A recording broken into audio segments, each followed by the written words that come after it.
This is Everyday Grammar. I'm Kaveh. And I'm Lucia. Here is a letter we got from a grammar fan. Dear Everyday Grammar, you should talk more about modals. You ought to know that certain modals are difficult for English learners to understand. So unless you want to lose a grammar fan, you had better start teaching more about modals. Wow, that was a strongly worded letter. But the fan did bring up some important modals. Should, ought to, and had better. Using the letter as an example, should was used to give a suggestion or friendly advice. You should talk more about modals. Ought to is for giving advice.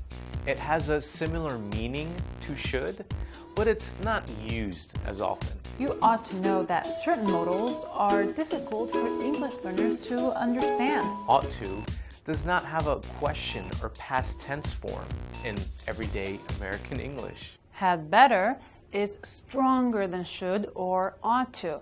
It really means you should or else. Had better suggests that something bad will happen if you don't follow the advice.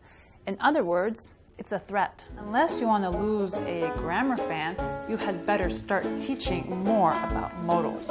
Yes, that does sound a bit harsh, but had better is not always impolite. It can express a sense of urgency. For example, you had better run. The plane is about to leave. Keep in mind that had better has no past tense or question form. And that's Everyday Grammar.